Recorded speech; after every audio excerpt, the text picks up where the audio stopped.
नमस्कार, मैं हूं पूर्वी राय और आप देख रहे हैं आर पत्रिका टीवी।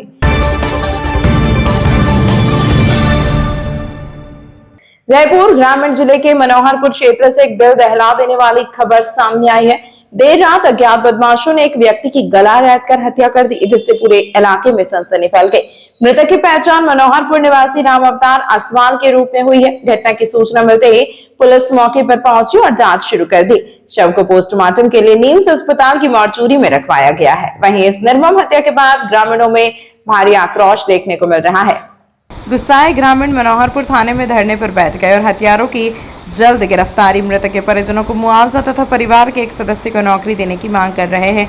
धरने में ऑल इंडिया किसान कांग्रेस के राष्ट्रीय महासचिव कुंवर दिगराज सिंह, भाजपा नेता उपेंद्र यादव और प्रदेश सचिव प्रवीण व्यास भी शामिल हुए और पीड़ित परिवार को न्याय दिलाने की मांग की। फिलहाल पुलिस सभी पहलुओं को ध्यान में रखते हुए मामले की जांच में जुटी हुई है और आरोपियों की तलाश जारी है।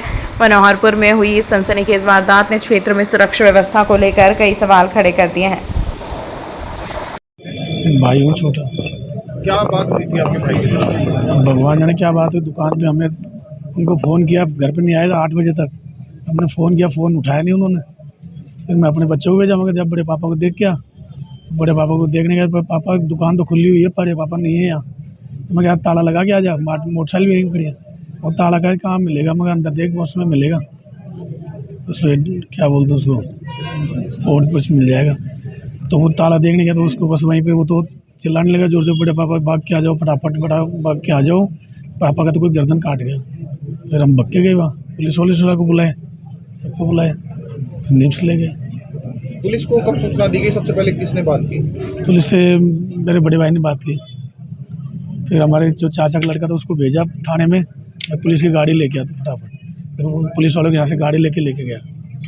आप लोगों के भी क्या मांगे हैं और आपको क्या लगता है किसी पर बस हमारे भाई को न्याय मिले और उनके परिवार को बेचारे वो मिले, सहायता मिले। किसी व्यक्ति पर आपको शक है? कोई आपसी शक तो किसके लिए बताएं? कोई आप लोगों को नहीं लगता कि किसी से नहीं, झगड़ा किसी को होता ही नहीं उसका, तो सबसे मेल मिलाप से रहता था। सर, कल रात को एक बीजेपी नेता की गला रेतकर हत्या कर दी, क्या मामला है? कल 10 बजे करीब सूचना मिली कि पप्पू खटीक जो कबाड़ का काम करता है, वो पूर्व में बीजेपी के भी सदस्य रहे हैं। उनकी कोई अज्ञात व्यक्ति ने गला रोट के हत्या कर दी थी। इसकी सूचना में मौके पर गए, फिर हर बिंदुओं पर जांच चल रही है। सर, अभी तक कोई सुराग लगा? कितनी टीमें पुलिस की गठित की गई है? पुलिस की 4 टीमें गठित की हुई है, जो इलेक्ट्रॉनिक साक्ष्य व सीसीटीवी फुटेज वगैरह खंगाल रहे हैं। सर, प्रथम दृष्टया आपको क्या लगता है, कोई रंजिश या अन्य कोई? प्रथम दृष्टया तो कोई रंजिश तो है ही जिसकी वजह से ये हत्या हुई है। तो मृतक का मोबाइल भी वही है, उसके पैसे भी वही हैं, तो लूट और डकैती के लेकर तो कोई? प्रथम दृष्टया लूट का कोई साक्ष्य अभी उपलब्ध नहीं हुआ। सर, अभी जो लोग धरना देकर बैठे हैं, इनसे क्या समझाइश की गई है? किस प्रकार की वार्ता हुई है? उनसे वार्ता हुई, उनमें इन्वेस्टिगेशन संबंध में बात हुई थी। उनको बता दें कि हमारा इन्वेस्टिगेशन इस लाइन पे चल रहा है। तो क्या अभी धरना उठाने के लिए रेडी हैं या फिर क्या और भी मांगे हैं इनकी? अभी उनको इनकी मांगे अधिकतर एक नौकरी व अनुदान की मांग कर रहे हैं, उस संबंध में विचार कर रहे हैं।